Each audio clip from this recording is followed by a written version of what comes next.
Okay, let's dive into this. Welcome to today's Explainer, where we're going to look at one singular, brutally freezing winter night in 1776 that quite literally changed world history.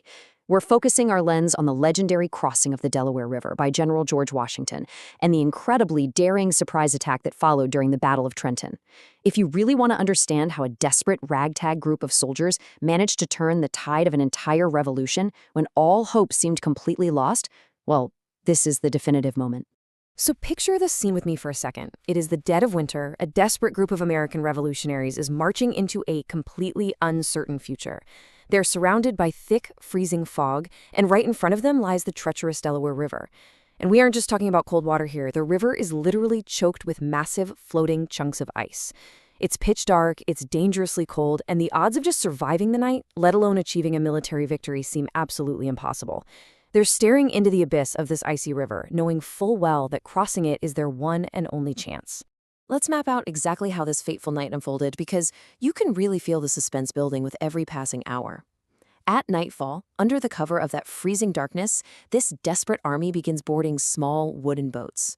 By midnight, they're in the absolute thick of it, navigating the treacherous, icy currents of the Delaware in total blackness, constantly dodging those massive ice flows. And then comes the critical moment. Dawn, the exact moment they arrive on the opposite shore, ready to launch a massive, coordinated surprise attack. Literally every single tick of the clock that night was a matter of life and death. Now, what's really interesting about this setup is the sheer, stark contrast between the two sides. I mean, on one hand, you have the revolutionaries. We're talking about men who had almost no food. Many of them were literally marching without shoes in the freezing fog and snow. They were utterly destitute. On the other side, the enemy forces are fast asleep, warm, and resting, quite heavily after a very festive night of Christmas celebrations. It's the ultimate, almost ironic picture of freezing desperation striking right at the heart of comfortable complacency. But think about it. How do you keep starving, freezing men moving forward when the odds are completely against them? Well, it comes down to extraordinary leadership. Leading them from the very front was General George Washington.